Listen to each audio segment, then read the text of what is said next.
Vou fazer um comentário sobre esse caso da torcedora que xingou o goleiro Aranha lá do Santos de macaco, a torcedora do Grêmio. Então, assim, o primeiro argumento que eu poderia dar para acabar o vídeo: ambientes privados, regras privadas. Vamos esquecer o Estado, esqueça o que o Estado diz, a lei, esquece. Vamos pensar numa solução livre, privada. O estádio é privado? O estádio tem regras privadas? Ele determina que esse tipo de manifestação é proibida, que nenhum torcedor pode se manifestar dessa forma. Então, aplica-se a regra e aí é problema do estádio fiscalizar isso. Se isso está acontecendo é porque o estádio está falhando nessa fiscalização. Ponto final, é o direito de propriedade do estádio, as regras são privadas e acabou.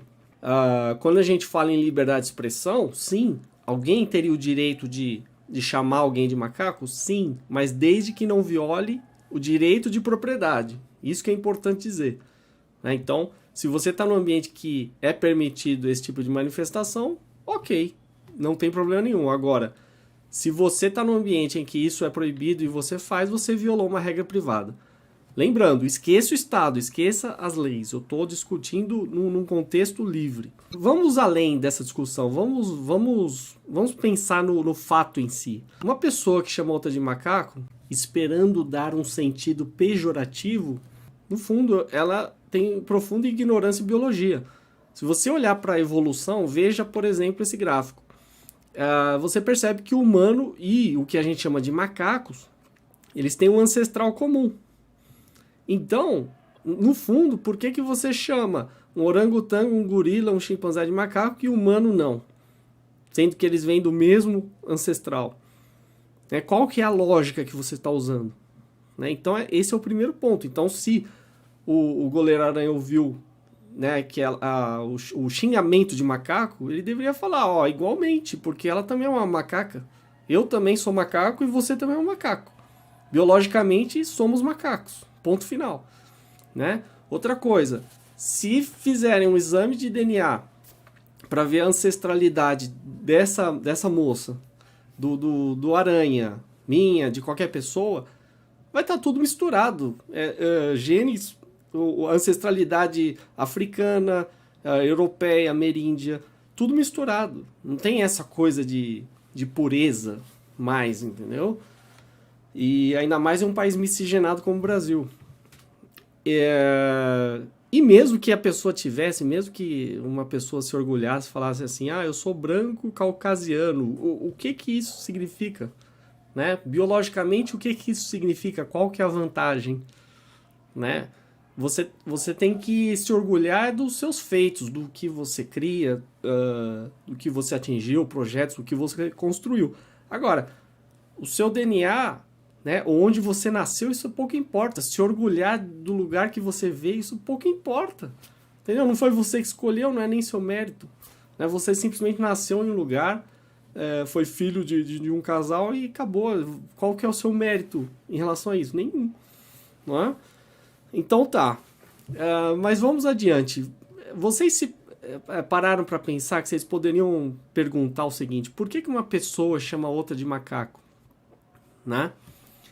Vamos esquecer essa parte biológica, então. A intenção dela, é claro, é depreciar o outro, quer que o outro fique mal. Então, por que ela quer isso? É porque ela julga o outro importante. Se o outro não tivesse importância para ela nem se daria o trabalho de falar isso. Ela não vai gritar macaco, por exemplo, para, sei lá, para uma formiga. A formiga não tem importância, entendeu? Então, é só pensar nesse caso. Se ela quer fazer isso, por que ela está fazendo isso? Ela quer o quê? Desestabilizar o jogador para ele tomar gol? Ela quer dar uma de troll no estádio, e fazer algo que ela só pode fazer no estádio e está aproveitando aquela oportunidade? O que ela quer? Será que ela quer extravasar alguma frustração interior que, enfim, está lá guardada no fundo dela? Será que ela tem um desejo sexual por negros? É uma pergunta que deve ser feita. Pouca gente faz. Será que é algo que ela sente quando ela vê um negro e aí ela age daquela forma porque no fundo ela quer chamar a atenção do negro? Será que é isso?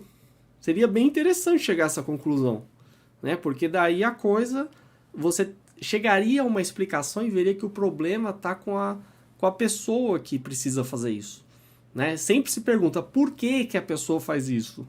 Tem um motivo lá no fundo, né? Que ninguém está discutindo. Então não adianta invocar uma lei, falar que é crime, porque você só tá tapando o sol com a peneira. Ou então você está colocando a sujeira embaixo do tapete. Você não está resolvendo. É muito melhor você investigar, ir lá no fundo. O que essa Patrícia Moreira faria se um negro chegasse perto dela? Ela não era auxiliar de dentista? Será que já atendeu algum negro? Como que ela agiu? Né? Então, são essas perguntas que deveriam ser feitas. Então, eu só estou divagando sobre a questão, porque eu acho que essas questões, ou essas ponderações que eu fiz, não são levadas em conta na TV. A TV, apenas, a imprensa principalmente, ela repete o que o Estado manda.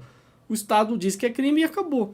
Não tem discussão. Mas enquanto não tiver discussão, isso aí não vai ser resolvido. E esses episódios vão ser repetidos à exaustão. Né? Então, é muito melhor você analisar isso com a razão, com racionalidade, do que simplesmente invocar a força do Estado e dizer é proibido e acabou. Né? Até porque, por exemplo, no livre mercado, você poderia ter um estádio que aceitasse esse tipo de manifestação. E aí, ótimo. Então, só vão naquele estádio times que concordam com isso e torcedores que concordam com isso. Se for minoria, então o estádio vai à falência e ele desaparece. Entendeu? Então, tudo é resolvido facilmente pelo livre mercado. Quando o Estado interfere criminalizando algo, né, sem levar em conta as vontades privadas ou regras privadas, que, como eu falei no começo, são possíveis no livre mercado, aí ele cria uma situação única, né, que não está abarcando a vontade de todos. Se existe um torcedor que tem vontade de imagina o seguinte, imagina uma demanda que seria a seguinte, não precisa nem ser um torcedor, alguém que precisa gritar para outro, né, e ofender. De repente, alguém oferece serviço. Né? Se eu fosse negro, por exemplo, falar, então tá aqui meu serviço, eu abro o Skype, você pode me xingar à vontade. Custa tanto. Pronto. Já tô lucrando em cima da sua frustração, em cima aí do seu preconceito ou ignorância biológica, como eu falei. Né? Até isso seria possível no livre mercado. Agora, do jeito que tá hoje, não. É uma coisa assim, é politicamente correto, só pode isso, só pode aquilo, tem que ser somente desse jeito. E aí você cria essas aberrações, né? E quanto mais você proíbe, maior o estímulo para alguém burlar essa proibição, etc. Pessoal, razão acima de tudo, tá? Sempre usem a razão, porque fora disso vai ser só bobagem que vai sair.